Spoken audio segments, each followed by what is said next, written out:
아멘. 제가 예전에 한창 기차를 많이 타고 다니던 시절이 있었습니다. 기차를 타면 되게 책을 보거나 자거나 둘 중 하나였습니다. 자는 빈도가 조금 더 높았습니다. 그런데 하루는 옆자리에 수녀님 한 분이 앉는 겁니다. 나이가 한 40 정도 되셨던 것 같습니다. 그래서 이 책을 덮고 자야겠다 이런 생각이 들었습니다. 사람들의 마음 가운데 잘못된 교리를 전하고 많은 사람들을 잘못된 길로 인도하는 사람이구나 이렇게 생각하고 눈을 감아 버렸습니다. 그런데 이분이 저에게 따뜻하게 인사를 하더니 호구 조사를 시작하는 겁니다. 어디 사느냐, 나이는 얼마냐, 결혼은 했냐, 뭐 하는 사람이냐, 뭐 계속 물어보는데 조금은 신기하고 조금은 무서웠습니다. 천주교도 선수녀들이 이렇게 열심히 전도하나? 그게 아니면 나한테 다른 마음을 가지고 있나? 이분이 카타리나 폰 보라인가? 뭐 이런 생각도 막 들었습니다. 어쨌든 이야기를 나눠보니 이분은 수녀들 중에서도 좀 엘리트 수녀였습니다. 천주교 사제가 크게 두 부분으로 나뉘는데 다수는 세속에서 세상에서 일하는 분들이고 아주 소수는 인적이 드문 곳에서 공부하고 돛 닦는 그런 부류가 있습니다. 그런데 이 수녀님은 연구하고 돛 닦는 분이셨고 인적이 드문 곳에 있다가 오랜만에 나오니까 사람과 좀 이야기를 나누고 싶었던 것 같습니다. 개신교와 천주교에 대해서 이런저런 이야기도 하고 천안에 나와서 헤어지게 되었을 때 이 수녀분이 자기 연락처를 주면서 연락을 꼭 해라 이렇게 말했는데 그냥 바로 잊어버리고 말았습니다. 제가 당시에 20대 중반의 강도사였는데 이 수녀님에 대해서 너무 경계했고 무섭게 봤습니다. 지금이라면 가끔 연락해서 천주교 내부 소식도 좀 물어보고 좀 교회 좀 오시라고 회심 좀 하시라고 할 것 같은데 너무 어렵게 생각하고 소통하지 못했던 그런 일이 있습니다. 제가 볼 때 많은 그리스도인들이 세상에 대해서 이런 벽을 쌓고 선입견을 갖고 하면서 살아가는 것 같습니다. 믿음, 소망, 사랑에 대해서 알지 못하는 세상 사람들에 대해서 경계하고 담을 쌓고 소통하지 않으려고 하는 것입니다. 세상 불신자들은 예배 순서도 모르고 성경 66권의 이름도 모르고 순서도 모르고 찬송가도 모르고 직분도 모르고 할렐루야도 모릅니다. 신비로운 믿음의 비밀을 알지 못합니다. 그저 의식주나 세상 사는 이야기나 뭐 주식 이야기나 뭐 그런 것만 할 뿐입니다. 그래서 우리가 처음 이들에게 전도하려고 접근했다가 말이 통하지 않으니까 금세 철수하는 그런 일들이 반복되는 일이 많이 있습니다. 많은 경우에 우리 그리스도인들이 세상과 소통하지 않으려고 하고 그저 기독교의 교리체계만 설명하는 것에 그치는 일이 참 많습니다. 그런데 베드로 사도는 세상 가운데 살아가는 교회를 향해서 적극적으로 선을 행하면서 세상과 소통하라고 도전했습니다. 그것은 어떤 교리체계를 세상에 설명하는 것이 아니라 선한 양심을 보여주는 일이다라고 말했습니다. 저는 오늘 본문을 통해서 선한 양심으로 세상과 소통해야 한다는 주제로 설교하겠습니다. 대지는 아래와 같습니다. 첫째, 주를 모심으로 세상과의 소통을 준비해야 한다. 둘째, 회복된 양심은 세상과 소통하는 기회가 된다. 셋째, 선한 양심을 통해 세상을 부끄럽게 하고 더 나은 길을 걸어야 한다입니다. 첫 번째, 주를 모심으로 세상과의 소통을 준비해야 합니다. 베드로 서신이 기록될 당시 주변 사회는 교회를 향해서 악을 행하는 무리다라고 하면서 마구 비난했습니다. 세상이 교회를 향해서 비난을 했던 구체적인 이유가 나와 있지는 않습니다만 단순한 오해이든 혹은 교회의 미숙이 빌미가 되었든 알 수는 없지만 세상이 교회를 극심하게 비난했던 그런 환경이었습니다. 오늘날 교회도 이러한 적대감을 경험하고 있습니다. 동성애를 찬성하지 않는다고 해서 인권을 무시하는 집단이라고 오해받는 현실입니다. 얼마 전 국가인권위원장 청문회가 있었습니다. 안창호 후보자가 정말 비상식적이고 인격적인 질문들을 많이 받았습니다.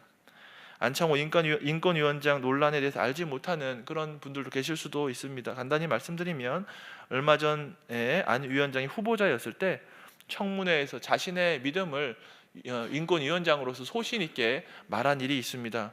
소위 성소수자에 대한 입장이나 창조론에 대한 입장도 상식선에서 잘 대답했습니다. 하지만 이미 동성애나 빅뱅 이론이나 이런 것에 물들어서 이 안 후보자의 말을 들으려고 하지 않는 국회의원들이 극심하게 공격한 그런 일이 있었습니다. 유튜브에 영상이 있으니까 한번 조회해 보시면 좋겠습니다. 안 위원장이 답변할 기회도 주지 않은 채 얼마나 공격을 많이 받았는지 모릅니다. 기독교 신앙이나 가치에 대해서 들으려고 하지 않고 옳다고 생각하는 대로 비난하고 공격하는 일들이 사실 우리가 생활할 때 종종 있습니다. 이런 모습을 보면서 세상이 교회에 가지고 있는 적대감을 다시 한번 느끼게 되었습니다. 이렇게 교회와 기독교 신앙을 반대하고 적대하는 세상에 대해서 우리는 어떤 자세와 생각을 가지고 살아가야 할까요? 그저 극심한 반대가 있으니까 그저 자기 신앙만 잘 지키고 소통하지 않고 지내야 할까요? 오히려 극심한 적대감이 있지만 계속해서 세상과 소통하고 나아가야 한다고 베드로가 도전하고 있습니다. 그리고 이 소통을 준비하기 위한 방법도 알려주었습니다. 오늘 본문 13절에서 15절 초반까지 한번 같이 읽어보겠습니다. 또 너희가 열심으로 선을 행하면 누가 너희를 해하리요? 그러나 의를 위하여 고난을 받으면 복 있는 자니 그들이 두려워하는 것을 두려워하지 말며 근심하지 말고 너희 마음에 그리스도를 주로 삼아 거룩하게 하고 13에서 15절 말씀에 열심히 선을 행해야 하는 이유도 나와 있습니다. 열심히 선을 행하고 의를 위하여 고난받으면 받을 복이 있기 때문에 그렇습니다. 이 말씀은 예수님의 산상보훈에서도 찾을 수 있습니다. 복 있는 사람이 누구입니까? 물질적으로 넉넉하고 또 신체는 건강하고 사업에는 복을 받은 그런 사람이 과연 복받은 사람입니까? 세상에서 적극적으로 선을 행하고 악을 악으로 갚지 않고 화평하게 하는 사람이야말로 참 복을 받은 사람입니다. 천국을 소유했기 때문입니다. 예수님이 복이 있다고 한 사람은 오늘 본문에서 선한 양심을 가진 자라고 표현되어 있습니다. 그리고 나중에 보면 이 사람이 새하늘과 새 땅에 어울리는 그런 사람입니다. 이렇게 선한 양심을 가지기 위해서 세상과 소통할 준비를 하기 위해서 어떻게 해야 할까요? 다시 한번 본문을 주목해서 보시기 바랍니다. 15절 초반부에 어떻게 나와 있습니까? 함께 읽어봅시다. 너희 마음에 그리스도를 주로 삼아 거룩하게 하고. 우리가 선한 양심을 가지고 세상과 소통하기 위해서 가져야 할 것은 우리 마음에 그리스도를 주로 모시는 것입니다. 우리가 예수님을 믿는다라고 하지만 우리 인생을 온전히 예수님께 의탁하고 살아가는 것이 쉽지 않은 일입니다. 혹시 IVP에서 나온 소책자 내 마음 그리스도의 집이라는 책을 많이 읽어보셨죠? 우리 마음에 그리스도를 주로 모신다는 것에 대해서 어떻게 이렇게 잘 동화처럼 설명해 놓은 책입니다. 이 책을 읽어보면 마음에 집이 있는데 집 안에는 서재도 있고 주방도 있고 거실도 있고 작업실도 있고 오락실도 있고 거실도 있고 벽장 비밀스러운 것도 있습니다. 주인공은 서재에 들어갔다가 예수님께는 차마 보여드리지 못할 그러한 잡지, 책, 벽에 걸려있는 그림을 발견하게 되어서 당황했습니다. 주방에 가서는 주님께 드릴 대접을 할 만한 음식이 없었던 것이 그런 것을 발견했습니다. 그저 자기 식욕만 채우면서 살아갔기 때문입니다. 거실에서는 주님과 함께 볼 수 없는 텔레비전 프로그램이 나오고 있었음을 알았습니다. 작업실에 자기 노력으로 만든 것들을 보면서 얼마나 초라한지 깨달았습니다. 주님의 힘을 의지하지 않고 자기 힘과 능력을 의지해서 만들어간 그런 것들을 발견했기 때문입니다. 이 모든 것이 실패작이라는 것을 발견하게 된 것이죠. 오락실에서는 자신이 주님과 함께 할 수 없는 오락에 빠져 살았다는 것을 발견하게 되었습니다. 친구들과 놀러 가면서 예수님은 도무지 모시고 갈 수가 없었다라고 고백했습니다. 침실에서 자신의 모습도 너무나 부끄러웠습니다. 침실에서 주인공은 여자친구의 이야기를 하는데 이것을 주인에게 밝히기가 너무나 부끄러웠습니다. 그래서 주님은 결혼의 언약을 가르쳐 주셨습니다. 결혼은 한 사람과 하는 것이다. 이 성은 하나님께서 주신 것인데 참 거룩하고 귀하고 복되고 창조적인 능력을 가지고 있다. 가르쳐 주셨습니다. 그런데 이 귀한 부부관계를 잘못 사용하면 악이 되고 또 죄가 된다라고 하시면서 사랑은 성보다 훨씬 더 위대하다라고 가르쳐 주신 것이죠. 어느 날 너무 바빠서 정신없이 출근하던 날에 주인공은 거실을 지나다가 예수님을 우연찮게 발견하게 되었습니다. 그래서 조심스럽게 다가가서 물었습니다. 주님, 매일 아침마다 이곳에서 앉아서 저를 맞이해 주셨습니까? 그러자 주님이 그럼 물론이지, 매일매일 내가 여기에 앉아 있었단다 대답했습니다. 그 말씀을 듣고 얼마나 부끄러운지 모른다라고 했습니다. 주님을 손님처럼 대하지 않고 본척 만척 있는지 없는지도 몰랐다라는 겁니다. 그리고 정말 주님께 보여드릴 수 없는 비밀의 방을 소개했고 마침내 그것을 다 주님께 공개하고 주님을 모셨을 때에 그 삶과 그 마음에 평안이 찾아온다는 그런 내용입니다. 이 책을 읽으면 우리들 대부분이 주인공의 마음에 공감을 하게 되면서 우리 마음도 주님께 다 열어드리리라 그렇게 결심을 하는 그 좋은 책입니다. 대부분 아시는 책이라고 생각됩니다만 한 번씩 다시 꺼내서 읽어보시면 참 좋다고 생각합니다. 우리가 세상과 소통하기 위해서 준비해야 할 것이 바로 이런 점입니다. 우리 마음에 그리스도를 주로 모시는 것이 필요합니다. 그저 교리적인 지식만을 가지고 세상과 소통하는 것이 참으로 어렵습니다. 불가능해 보입니다. 베드로는 세상과 소통해야 하는 모든 그리스도인들을 향해서 그리스도를 주로 모시는 삶에 대해서 강조했습니다. 왜 하나님께서 우리를 구원하셨음에도 불구하고 곧바로 천국으로 데려가지 않고 여전히 세상 속에서 살도록 하셨을까요? 우리가 세상과 소통하고 이 세상을 변혁해서 하나님이 원하시는 대로, 하나님이 창조하셨던 대로, 보시기에 좋았던 대로 바꾸는 존재가 되기를 원하시기 때문입니다. 우리는 이 세상을 지나가면서 영원한 하늘나라로 가는 그런 도상에 있습니다. 그러면서 세상의 무심한 존재가 아닙니다. 오히려 세상과 소통하고 하나님의 보시기에 좋은 것으로 바꿔가고 또 주님 보시기에 올바른 것으로 바꾸기를 애쓰는 존재가 되어야겠습니다. 그러기 위해서 우선 우리 마음에 그리스도를 주로 모시기를 바랍니다. 그렇게 세상과 소통할 준비를 다져가는 저와 여러분 되시기를 바랍니다. 두 번째, 회복된 양심은 세상과 소통하는 기회가 됩니다. 지난달에 교회에 강사로 오셨던 소진희 교수님, 제가 수서역에 모셔다 드리면서 기독교 교육에 대해서 잠시 담소를 나눌 수 있는 기회가 있었습니다. 그리고 제가 국민학교를 다녔을 때에 그 만났던 선생님에 대해서도 잠깐 나누었습니다. 제가 좋은 선생님 한 분을 만났는데 그리스도인이셨습니다. 담임을 맡으셨는데 당시에는 미혼 총각이셨습니다. 그리스도인의 양심을 실천하는 그런 분이셨습니다. TV에는 천사들의 합창이라는 드라마가 나왔는데 거기 나오는 히메나 선생님보다도 훨씬 더 윤리적이고 도덕적이고 좋으신 분입니다. 성별만 달랐습니다. 선생님이 학부모 시간에 부모님들을 모아놓고 자신은 공부 잘하고 잘하는 친구들을 잘 대하지 못할 수도 있다, 소홀하게 대할 수도 있다라고 설명했습니다. 왜냐하면 자신은 어렵고 힘든 학생들을 더 많이 도와주고 후원해야 되기 때문에 이런 친구들을 많이 챙길 수 없다고 말했습니다. 이런 어려운 아이들에게 상도 몰아줄 거라고 하시면서 그 모범생 부모님들은 상처받지 말라고 그렇게 하셨답니다. 실제로 결손 가정에 있거나 학업에 어려움을 겪는 친구들에게 찾아가서 사랑을 베풀고 더 공부를 많이 가르쳐 주시고 챙겨 주셨고 심지어 가정 방문도 정말 많이 하셨습니다. 선생님이 학생들의 자율과 양심을 정말 많이 존중해 주셨는데 하루에는 학급에서 도난 사건이 있었습니다.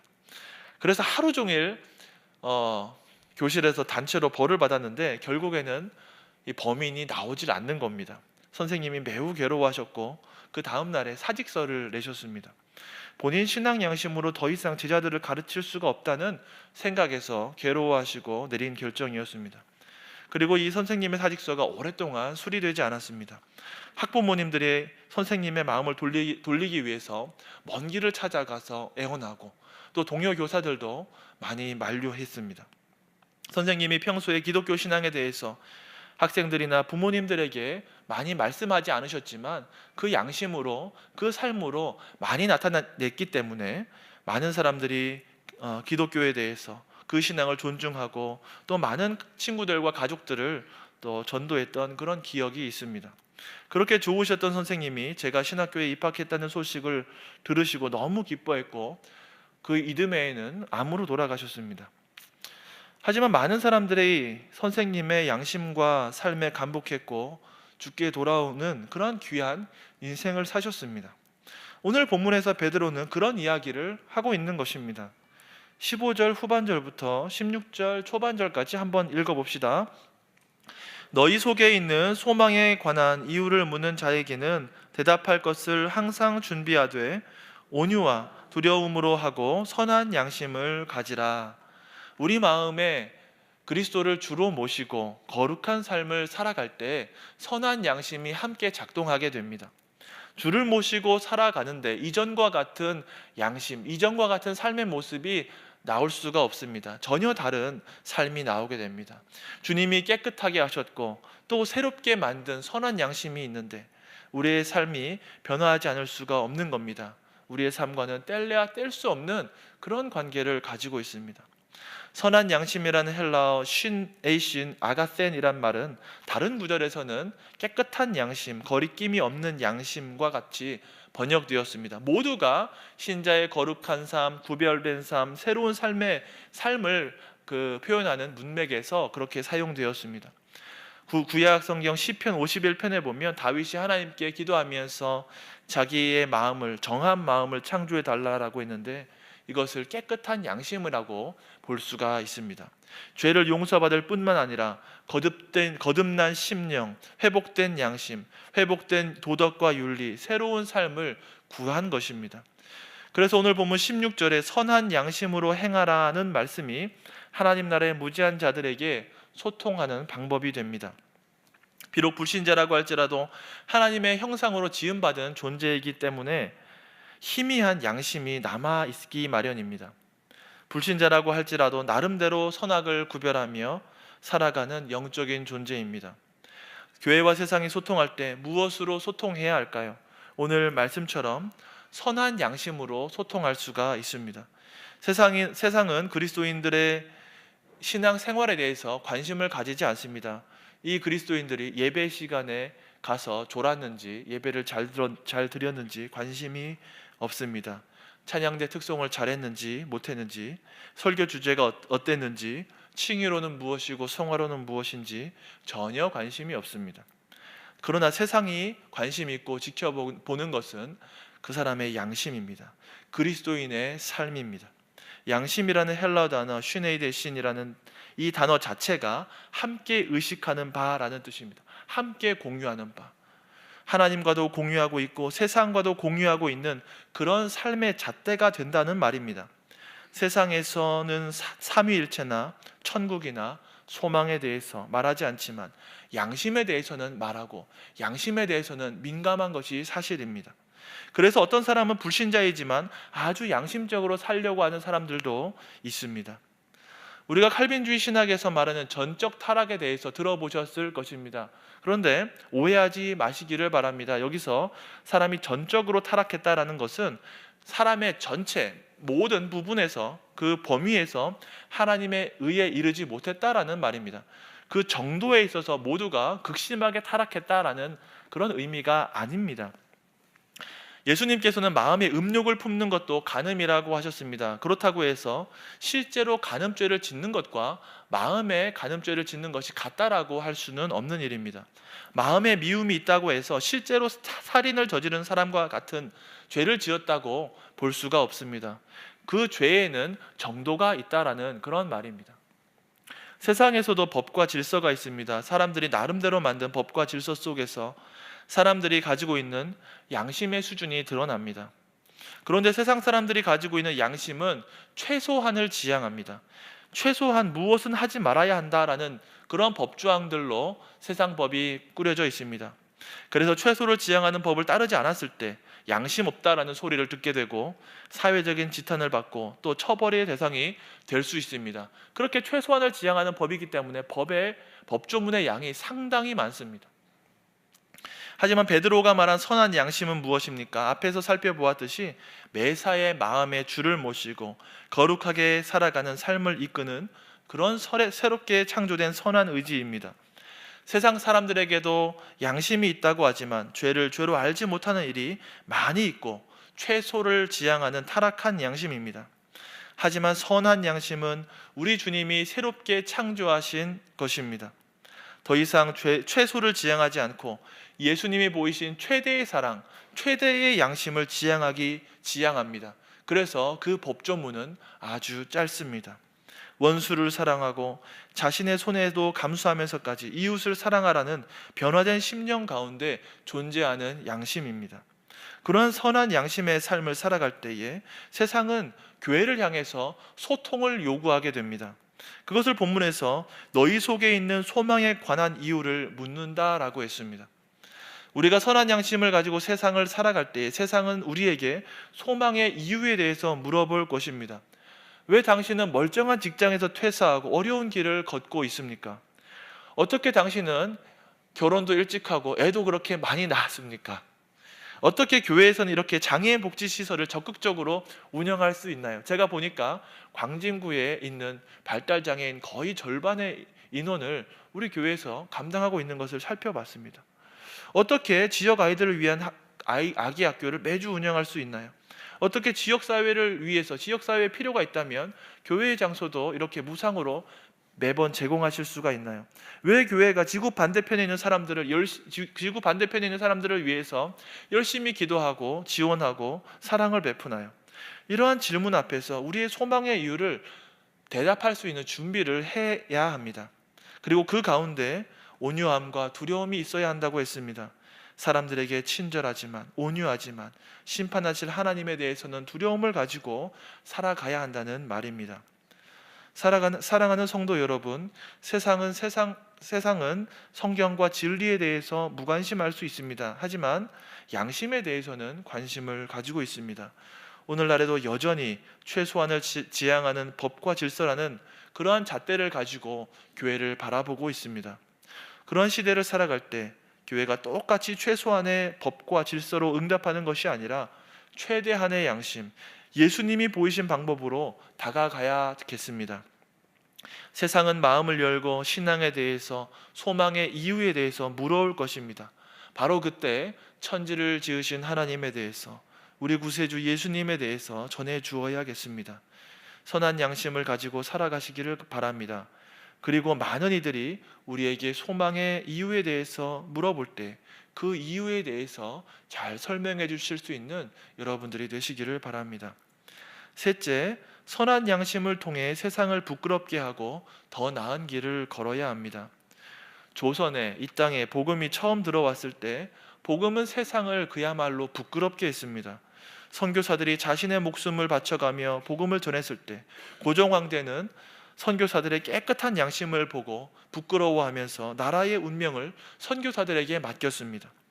남자와 여자를 차별했던 것, 온갖 미신에 미혹되어 있었던 사회, 술 마시고 게으름을 부렸던 그러한 풍조, 기술과 예술에 뒤처져 있던 그러한 사회를 이 복음이 부끄럽게 했던 것입니다.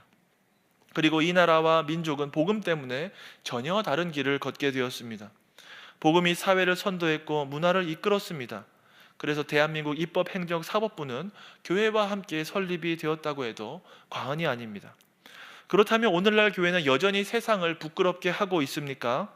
아니면 세상에서조차 부끄럽습니까? 희미한 양심들이 만들어 놓은 최소한의 법과 질서조차 지키지 못해서 부끄러움을 경험하고 있습니까? 본문 16절 후반절 말씀 같이 한번 읽어봅시다. 이는 그리스도 안에 있는 너희의 선행을 욕하는 자들로 그 비방하는 일에 부끄러움을 당하게 하려 함이라. 베드로 사도는 선한 양심을 통해서 세상 사람들을 부끄럽게 해야 한다고 했습니다. 세상이 요구하는 양심의 잣대를 그리스도인에 갖다 대려고 했는데 그러다가 오히려 놀라고 부끄러움을 느끼게 되어야 한다라고 말하는 것입니다. 그런 과정을 통해서 교회가 드러나고 하나님께 영광이 되어야 한다는 말입니다. 교회 건물이 크고 현대적으로 올라간다 할지라도, 교회 목사님들의 설교가 공중파에서 많이 들려온다 할지라도 세상은 부끄러워하지도 떨지도 않을 수 있습니다. 하지만 이들이 진정 부끄러워하고 두려워하게 되는 이유는 다름 아닌 교회의 그리스도인의 선한 행실, 선한 양심이 나타날 때입니다. 16절에 세상이 교회의 선함을 욕하고 비방한다라고도 했습니다. 세상이 교회를 욕하고 비방하는 이유는 하나님을 알지 못해서일 수도 있고 동성애처럼 그들의 잘못된 양심의 기준에 따른 잘못된 일일 수도 있습니다. 하지만 그들의 입을 막고 대적하는 말을 그치게 하는 방법은 종교적 논쟁을 잘 하는 것이 아니라 선한 양심이 나타나는 것이라고 했습니다. 오늘날 우리는 어떤 식으로 교회를 비방하는 사람을 대하려고 합니까? 세상 사람들처럼 최소한의 법과 질서를 가지고 따지고 들려고 하지는 않으십니까? 아니면 정치 권력이나 세속적인 힘을 빌려서 세상 방법 그대로 하려고 하십니까? 교회를 세상적으로 세력화해서 무력화하려고 하는 그러한 시도는 하고 있지 않습니까? 하지만 하나님의 나라는 세상에 속한 나라가 아닙니다. 썩어짓고 더럽고 쇠하는 그러한 방법으로 세워지는 나라가 아닙니다. 오직 진리와 은혜와 성령님의 능력으로 성장하고 전진하는 나라입니다. 우리가 이 땅에서 인내하고 온유하게 살아간다고 할지라도 이들의 화인맞은 양심이 결국에 소망의 주님을 찾지 않을 수도 있습니다. 이 땅에 살아가면서 결코 부끄러워하지 않을 수도 있습니다. 그렇지만 세상과 악은 결국에는 하나님의 법정 앞에서 유죄로 판결 날 것이고 결국에는 부끄러움을 당하게 될 것입니다. 가만히 생각하면 마귀도 세상도 하나님이 정하신 법 앞에 하나님의 법정에 서야 할 대상입니다. 마귀를 참소하는 자라고 했습니다. 그런데 그가 참소하는 것도 다 하나님의 법정에서 하나님의 법 안에서 이루어지는 것입니다. 결국에 하나님의 법을 벗어날 길이 없다라는 말입니다. 부끄러움을 피할 방법이 전혀 없습니다. 세상은 부끄러움을 당할 것이지만 우리에게는 어떠한 유익이 있습니까? 17절 말씀 함께 읽어봅시다. 선을 행함으로 고난받는 것이 하나님의 뜻일진데 악을 행함으로 고난받는 것보다 나으니라. 악을 행하다 고난을 당하는 것보다 선을 행함으로 고난받는 것이 훨씬 낫습니다. 세상의 양심과 법과 질서를 다 지켜도 하나님 앞에서 선으로 인정받을 수가 없는 일입니다. 세상의 기준은 하나님의 앞에서 선이라 인정받을 수 없고 피할 수 없는 형벌만이 기다리고 있습니다. 하지만 하나님이 주신 생명의 법, 선한 양심의 법을 따라서 선을 행하면서 살아갈 때 그 인생에 고난이 있을지라도 그 인생 자체가 예수님을 닮고 그 심령이 예수님의 마음을 닮는 것 그 자체가 복이라고 합니다. 새 하늘과 새 땅에 어울리는 새로운 피조물로 나타났기 때문입니다. 말씀을 맺습니다.